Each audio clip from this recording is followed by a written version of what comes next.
Facilities Management at SUNY New Paltz. And presenting today with us is Tim McGrath. He's the Upstate Director of Construction for DASNY. We also have Sandy Daigler. She's the Director of Upstate Planning, Design, and Quality Assurance for DASNY, along with Bart Trudeau, who's the President of Trudeau Architects.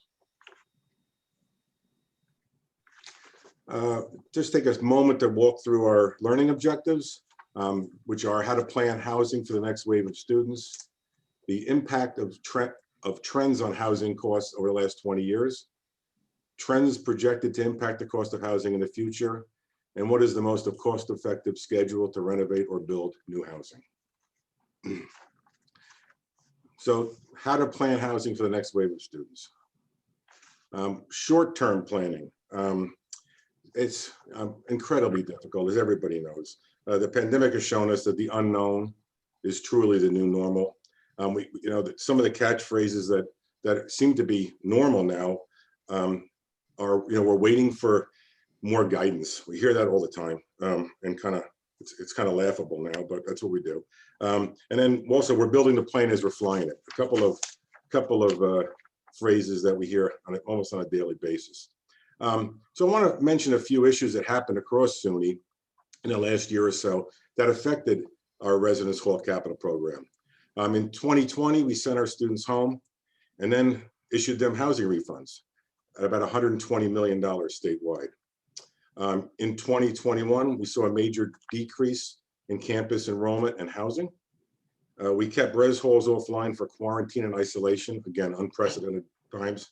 As Karen mentioned this morning, SUNY's experiencing system-wide bonding concerns, which resulted in many capital projects being postponed or canceled, including a lot of projects that were in design were canceled or postponed.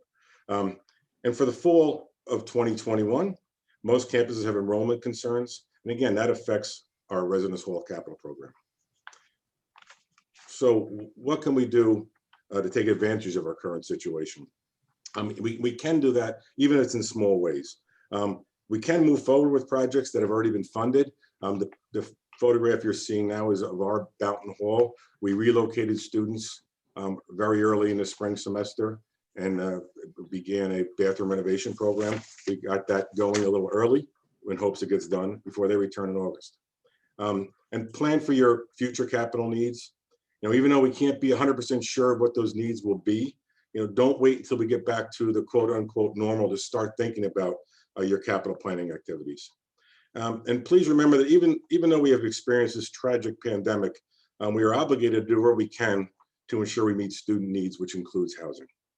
And for a little long-term perspective, I'm going to turn it over to Bart Trudeau.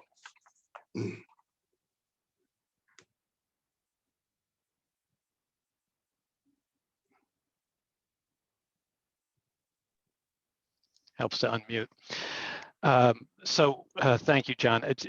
We'd ideally like to be talking about some of the longer-term considerations for housing, but truly the focus here is going to be on the immediate concerns, working out what new demand scenario is going to look like and how that's going to impact cash flow.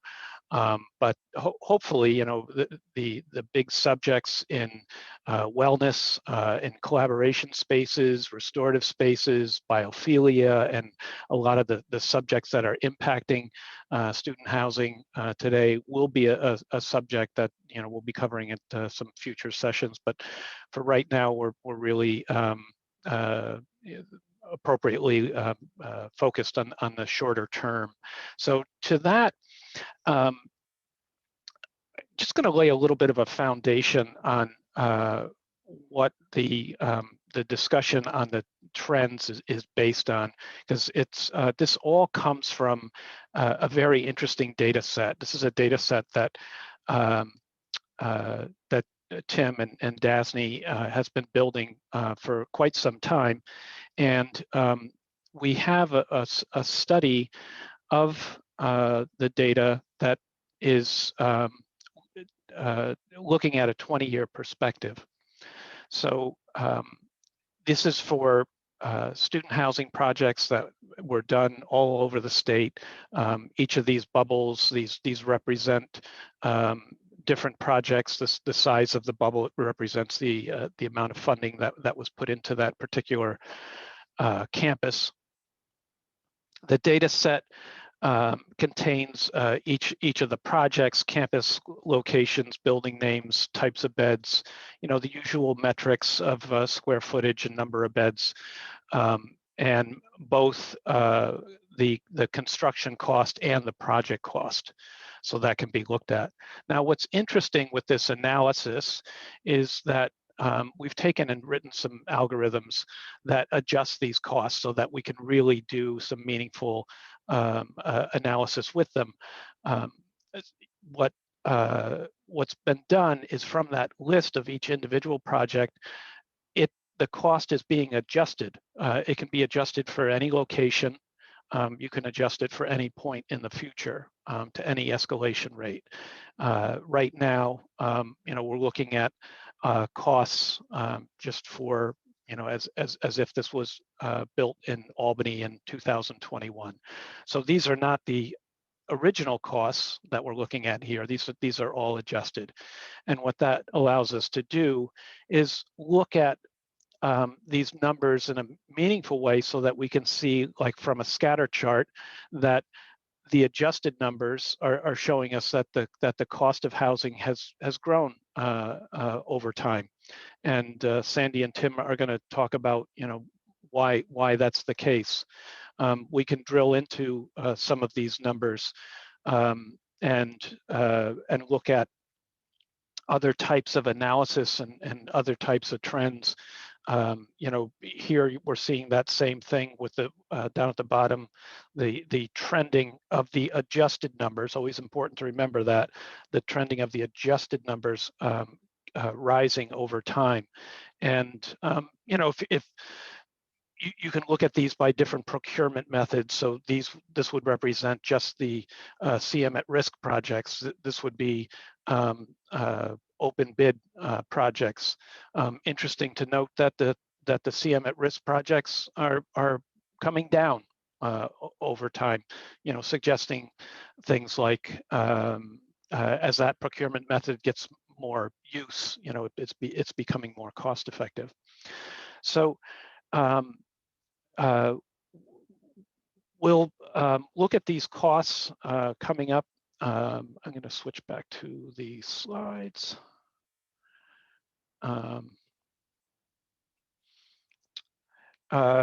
Noting from this that when we filter the information and we're just looking at new construction, in the first 10 years, we're seeing that there's an average of $249 per square foot. And when we look to the most recent 10 years of the data, that average has grown to $337 a square foot, all adjusted to Albany in 2021. So that represents a 7.5% increase, which, mind you, is on top of escalation. So when we typically project things out and we're saying, well, this project's going to be 3.5% escalation because it's going to be built at some point in the future, that's not representing the full increase in the cost. It's actually more than that. And just to clarify, this is a completely separate data set and analysis, but one of the things that you might be inclined to think is that, well, we're building more amenity space into our housing, and that's where the cost is going. Well, no, that's actually not the case. In this analysis, which is all based on space, we can see that over the past 20 years of time, here's the projects. This is the trend line for the number of square feet per bed in all of the projects done in the past 20 years, which you can see is quite flat. So we're not, we may be, this is a subject of another conversation, but we may be seeing that there's a a shift in this. You know, there's more amenity space, yes, but there's space that's being taken out of the private space, the bedroom areas. So with that, I want to hand it over to Sandy, and she's going to talk a little bit about. Let me get back to. Sorry, I gotta. Okay, here. So Sandy's going to talk a little bit about some of the factors that are causing this increase in cost. Thanks, Bart. When we look back at the last 20 years, there's been a decided shift away from what we would call a traditional residence hall. Those are the residence halls that we all lived in when we were in college, you know, double bedrooms situated on a double loaded corridor with gang bathrooms.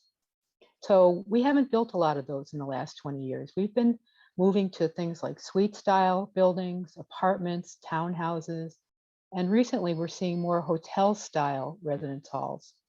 So what all of these different styles have in common is that they tend to have single occupant bathrooms. Now, if you think about it, if you think about what's the most cost-effective way to build bathrooms in a residence hall, you'd want to gang them all together in one location and then stack them one above each other. But that doesn't really meet student expectations. You know, students now, they expect privacy and convenience. We also have to accommodate students with disabilities and also address our ever evolving concept of gender. So the single occupant bathroom and all the extra costs that that brings appears to be here to stay. There's another area that's changing, and that's the increasing complexity of the building envelope.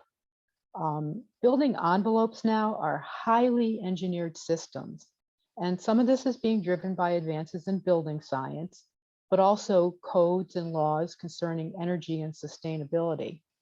So some of the things we look at now that we never really, you know, paid attention to in the past is really having a super tight envelope, making sure that we have a complete air barrier, and avoiding thermal bridging, selecting the right windows and glass, making sure that our insulation is continuous all the way through the wall and the roof, and having to learn about all the new materials and systems that are being developed to meet these requirements. I mean, I think glass is a great example. I know when I started my career, there were maybe 2 or 3 different types of glass, and glass selection was pretty easy. But glass is also a highly engineered product now, and a lot of time and energy goes into selecting the right glazing for a building. So as you could expect, all of these new requirements mean we have more inspection, more testing, and even in some cases, commissioning of the building envelope. And I think these trends are likely to continue for the foreseeable future. There's another really big change, and that has to do with air conditioning. Now, if we were all sitting together in a conference room and I said, how many of you plan to build a residence hall with no air conditioning? I don't think very many hands would be raised. Air conditioning is really a standard now in just about everything that we're building.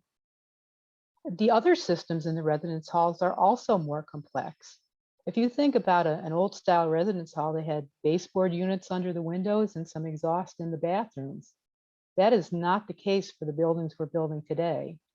Now, some of this has to do with just better technology in general, but a lot of it's being driven by codes and executive orders and laws that concern energy and energy savings. We also have systems like data telephone, Wi-Fi.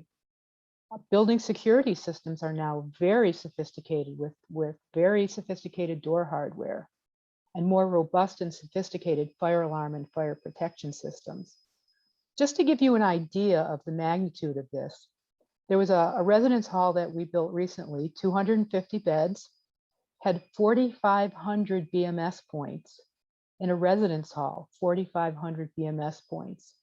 So think about that. I'm going to turn it over to Tim now. He's going to talk a little bit about short-term trends for the future.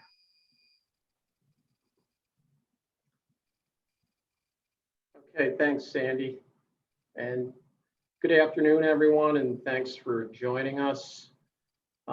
Just to reinforce what Sandy indicated about single-use bathrooms, I'm reminded about the marital advice often given by Larry David of Seinfeld and Curb Your Enthusiasm fame, when he talked about what's the secret to a successful marriage? And his response was always 2 words: separate bathrooms. So, you know, dorm living is kind of like a marriage, right? So hoping there's some Seinfeld fans out there. So next slide, please, Bart. So some of the short-term trends impacting costs that we're seeing are listed here, and Bob Halen talked about these a bit this morning. I'm going to go into them in a little more detail. So the supply chain issues and material price spikes continue to be problematic, and the major construction price indices, such as McGraw-Hill Dodge, the AGC, Turner Construction Index, project that to continue through 2021. As we've all seen, there have been significant increases in wood, metal products, copper, PVC, and the lead times for delivery of certain products has significantly increased. Roofing materials are way out there at this point. Availability of skilled labor is certainly an issue, but it's not a new issue. It was prevalent pre-COVID, frankly. It was certainly exacerbated by COVID and continues to be a challenge for the trades. According to US Bureau of Labor Statistics, they're projecting 68% more infrastructure job openings in the next 5 years than there will be people to fill them. That's a staggering statistic. Of course, some of that hinges on the passing of the infrastructure bill. But again, even without the bill, labor availability is going to continue to be a challenge. And lastly, on labor, I want to emphasize skilled labor.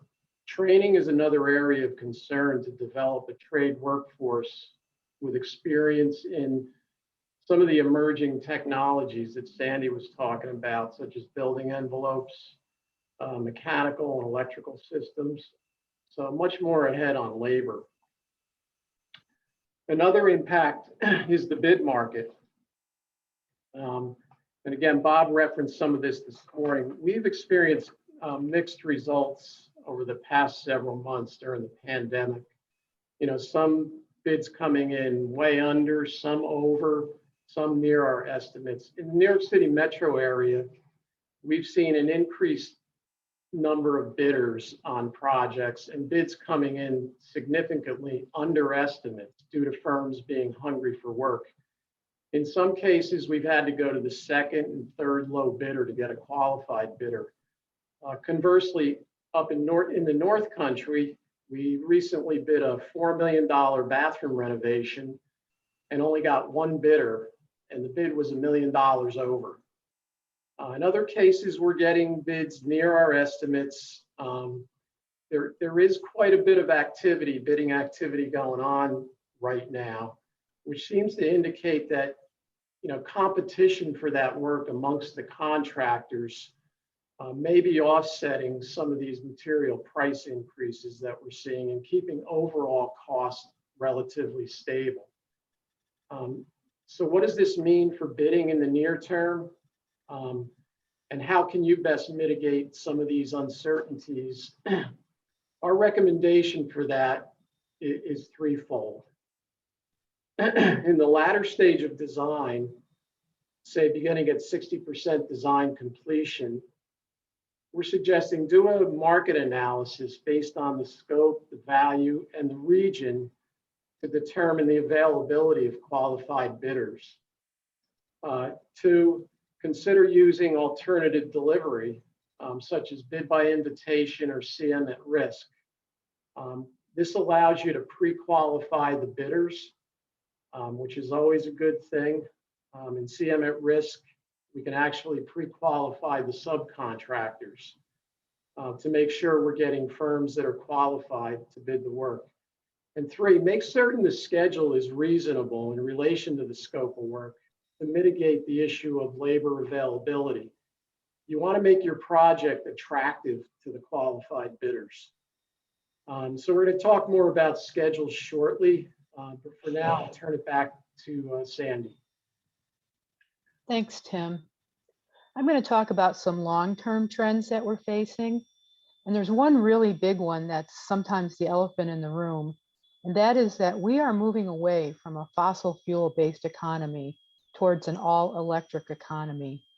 And what that looks like is a clean electric grid that's powered by renewable technologies such as geothermal or solar, wind, hydroelectric, wave power. And we need to electrify our entire stock of buildings, our industrial processes, our transportation. We need to do this so that we can limit carbon and greenhouse gas emissions and the resulting temperature rise that they bring about, so that we can mitigate the worst effects of climate change. So electrification sounds like a simple word, but it's not simple at all, and it's not going to happen overnight. Not only does the grid need to move toward greener technologies, but as we bring more and more things onto the grid, we're going to need more grid capacity. Now, I heard recently an interesting discussion about grid interactive buildings. And there's a possibility that with enough grid interactive buildings returning excess power to the grid, we could in effect have all kinds of small virtual power plants. So interesting thought. But for you right now, you need to think about how will you electrify your campus? And earlier this morning, Karen talked about energy master plans. Certainly this has to be part of any energy master plan, is how are you going to electrify the buildings on your campus? If you have a central plant, what makes sense for the central plant? Another thing that is a real decided future trend is that more and more we're going to be looking at buildings that are net zero energy and net zero carbon. Just in looking at how the building code has been developing, over time it's become more and more stringent, required more and more energy savings. And it's on track to become a net zero code within the next decade. So code minimum, net zero. I think that's probably something that is pretty mind-blowing to a lot of us. Right now when we think of net zero buildings, it seems like they're more costly. We have to add on things to get the efficiencies we need. But in some ways, I wonder if that's just the growing pains. As net zero becomes more standard, I think we'll adjust and the cost will start to become more competitive. In addition to all the work we're going to do around electrification and net zero buildings, there's another area that we're very focused on right now due to what we've just gone through in the last year with COVID. And that is, we're focused on pandemic preparedness. So right now we're focused on what we need to do to control COVID. So we're looking at infection control with easily cleanable finishes, touchless features, increased ventilation and disinfection of air. And those are all good things and we need to do those things, but just keep in mind that the next pandemic may be spread in a different way and we just need that constant awareness. So at this time, we're going to jump into a discussion on schedules, and I'm going to turn the presentation back to Bart.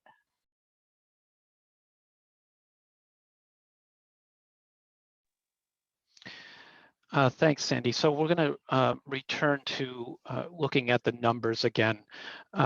Here, we just have a couple of snips from the analysis model. And what we're looking at here is a chart where we've taken the costs of projects. So each one of these columns represents an individual project. And we've taken the total cost of the project and divided it by how long it took, what was the construction duration in months. So we're seeing here, any of these projects. So this is 1.58 million. That means that on this project, they were spending $1.58 million per month. And then overlaid is this stepping line, and that represents the cost of the project in construction cost per square foot. And this allows us to take a look at the impact of the speed at which a project is built to the cost of the project. Now, clearly, this is not a direct linear relationship, but it's also clear that there's a trend to this, and you can see that there's a gradual decline in the cost of projects, with some exceptions, but overall, the trend is that the cost gets lower as there's pressure taken off of the construction project. And it's such that if we take right now, I want to point back, actually, I'm going to go back to the prior slide. So our overall cost for all of these projects, again, this is adjusted for Albany in 2021, $307 a square foot. In this next slide, we've filtered the data set down so that we're only looking at the 10 projects with the highest rate of construction spending per month. And we see that the cost is $325 per square foot. We do the same with the projects at the other end of the spectrum, with the lowest spending per month, and it's $264 a square foot. So what we see between the projects being built the fastest and the projects being built the slowest, that there's a 16% difference in cost. And this is for all different types of projects, different bed configurations and sizes of projects. So with that revelation from the data analysis, we had some conversations, and Tim's going to talk a bit about what's behind that. Why is that the case? Okay, thanks, Bart. So just to go back to the beginning again, so the learning objective here is what's the most cost-effective schedule to renovate or build new housing. So there's a number of factors that go into answering that question. And frankly, the question arose since the data that Bart just presented bears out the fact that an overly aggressive schedule is going to cost more at the end of the day. There's really no surprise there. In addition to cost, the other impacts of an overly aggressive schedule include safety. The more time pressure we put on contractors and workers, the more safety can potentially be overlooked. Quality will suffer when the schedule is too aggressive. This typically results in extensive punch lists and ongoing struggles to reach a satisfactory completion. That happens often on the one semester dorm renovations, where we try our best to right size it, but in some cases we end up pushing too much scope into that duration. So we end up with quality issues ongoing. And the third other impact of an overly aggressive schedule would be claims and disputes. It's certainly a potential, especially with liquidated damages lurking, which we have in all our contracts. So back to the question, what's the most cost-effective way of scheduling res hall projects? As Bart indicated, we pulled a few of our res hall contractors who've delivered well for us over the years. And here's some of their collective feedback. You can see the caption here. Cost-effective construction is done when you can get the maximum amount of tradespeople working at the same time without double shifts, overtime, and weekend work. So not to be Captain Obvious, but this certainly applies to any construction project, and that's the perfect world scenario, which we all know is really hard to achieve. And bottom line, it's really about planning reasonable durations for the project scope and optimizing resources, both labor and material, making sure materials are there when you need them to avoid downtime. And that's especially pertinent now, given the extended lead time on many items. Next slide, Bart. So this is just indicating that the larger the project, the wider the net will have to be cast for labor and materials. So it's going to cost more because of that. That's not to say you can't do a larger project cost effectively. We've done many of them, but it's all about the planning and execution. Next slide, Bart. So for purposes of this discussion, we're going to assume a residence hall of between 200 and 300 beds. That's the most common size throughout the system. And as the cost data indicated, it's sort of the sweet spot for the most cost-effective res hall projects that we've done over the years. So for 200 to 300 beds, new construction, we plan to start on or around April 1 of year 1 and complete by July 1 of year 2. That's very doable, assuming the work has gone into the planning and design prior to starting construction. Similar for major renovations, we plan to start on or about the 3rd week of May of year 1 and complete by July 1 of year 2. So all that being said, most res hall projects have similarities, but each project is unique in certain ways. And the planning process will strive to optimize the design, the schedule, and the project delivery method toward obtaining the best value for the campus. So I'm going to flip it back to Sandy now for a few more words on planning and schedules. Thanks, Tim. What we're looking at here is a proposed schedule for a new residence hall, 200 to 300 beds. And it shows the longest case scenario, about 40 months from project request to construction complete.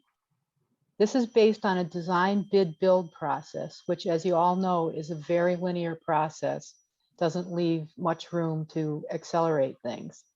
And we're showing some standard durations for each activity, including planning, design procurement, design, construction procurement, and then construction. And the schedule for a major renovation of a dorm would be very similar to this. Now, this schedule could be shortened very significantly in some cases using other delivery methods.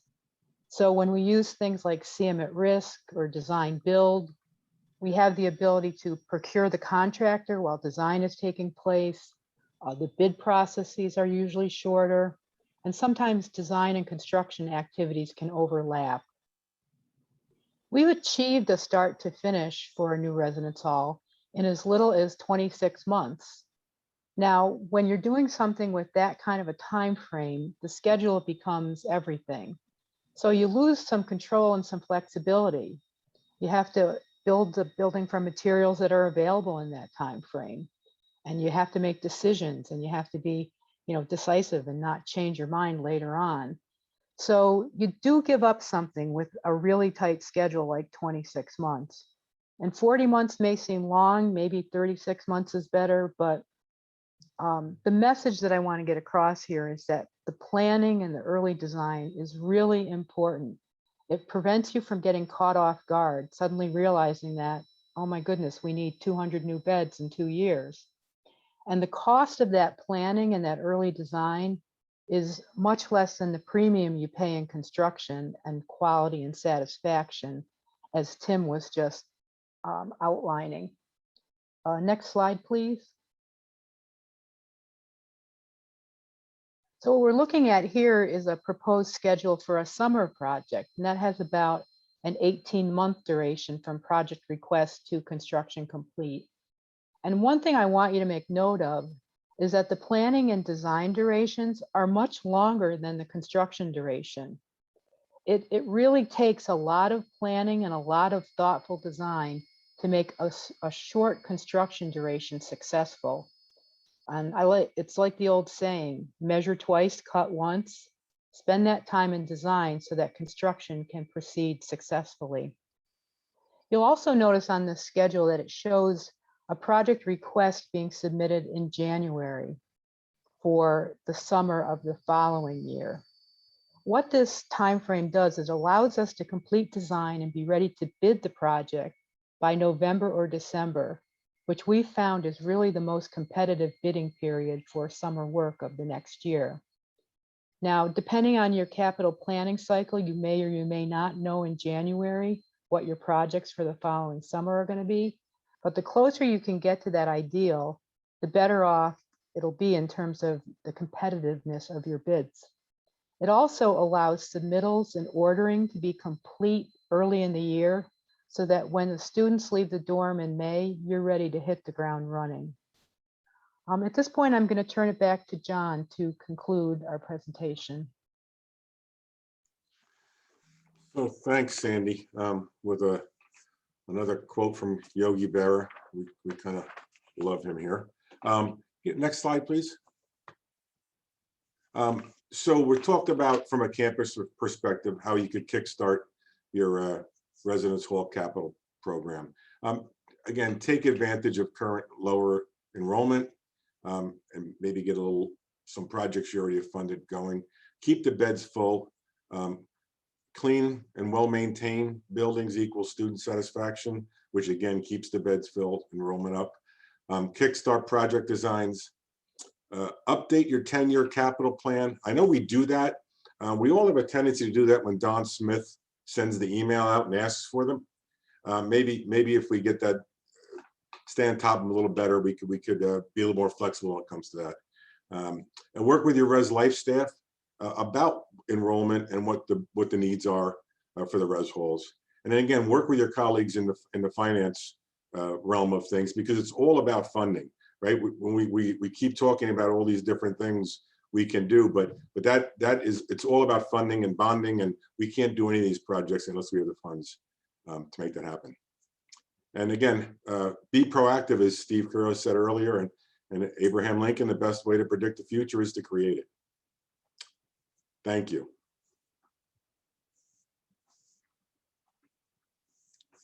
I guess if we have any questions, this is the time to take them. Thank you. What a great presentation. We do have one question in the chat, and this is directed for Bart. Are you able to compare these numbers between traditional CM and design build? Yes, we can actually. Let me flip back to the model. There's lots of different types of analysis that's going on in here, but we can look.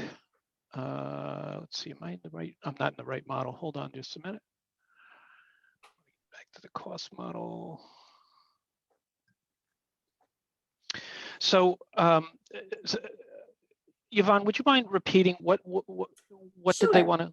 Are you able to compare these numbers between traditional, CM, and design build?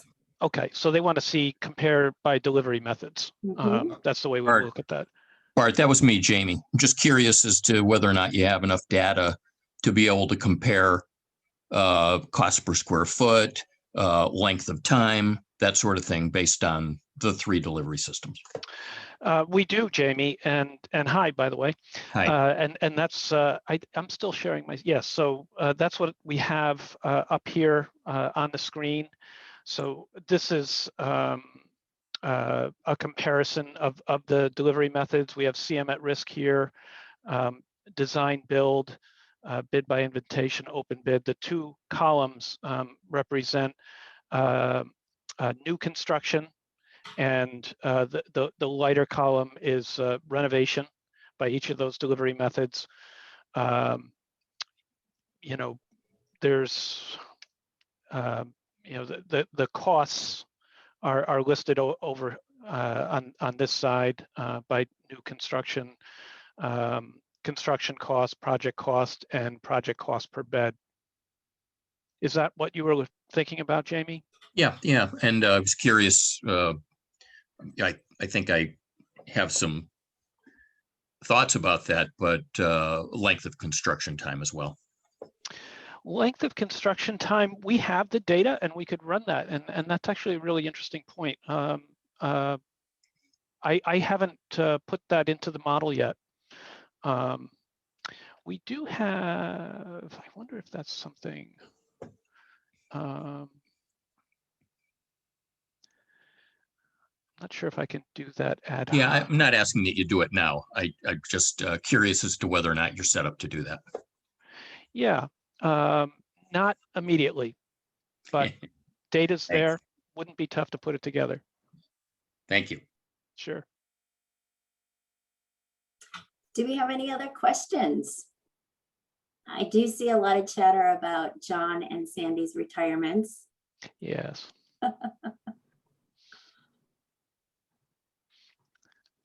I have, am I allowed a question? Of course. I've got to go back for a minute. I want to know if anybody, so Tim, John, Sandy, forgive me for doing this again, but I get a kick out of it. So who can name the manufacturer that's associated with this image? Anybody? I've got Sony, Bose in the chat, No. Maxell. Maxo. Now, you get double bonus points if you can name the designer and model of the chair that the gentleman's sitting in. Kobu. Pardon? Kobu? Corbu. Kobu? Yes. Yeah, Corbu. Oh, It's they didn't designed spell by it right. Le Corbusier, and it's the LC2. Oh, there's somebody else said Corbu. Perfect. Yep. Yeah. Congratulations to Harry Ellsworth on guessing that. Good job, Harry. And you know what the prize is, right? Yeah, nothing.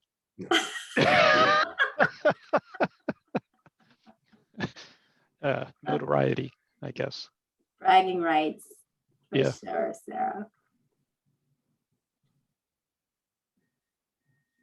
Anything else? We have a few more minutes before you go on to the next session, which is an influencer session.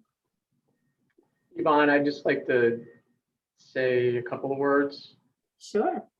So first of all, just want to say farewell and bon voyage to John and Sandy. It's been great working with both of you over the years. John, we've really appreciated your partnership at New Paltz. And Sandy, it's been fantastic working with you, and but I'll see you more before you go. So, and lastly, I just want to say that, you know, we threw out a lot of stats today, and you know, we have a very extensive database of information that can help you with, you know, properly budgeting projects and scheduling projects and picking the right delivery method and whatnot. So, you know, the thrust of this is to, you know, think about planning and, you know, where funding permits, to try to get some planning and design activities moving, so you're ready for the next wave of students. So thank you. I'll just echo what Tim just said, planning, planning, planning.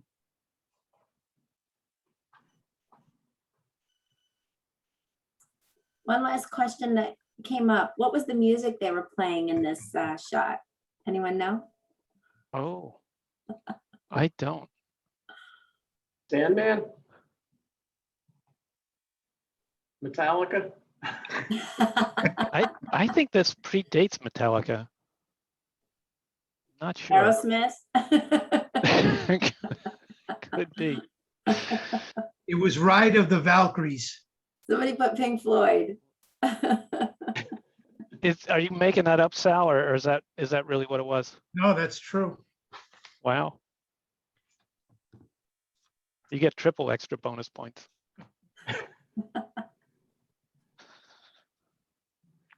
Well, thank you everyone for your participation today. And to Tim, Bart, Sandy, John, thank you again. We'll see you all at the next session. Have a great Thank you. day. Yep, thank Okay. you. Take care, folks. Be Thanks. safe. Okay. Bye-bye. Take care.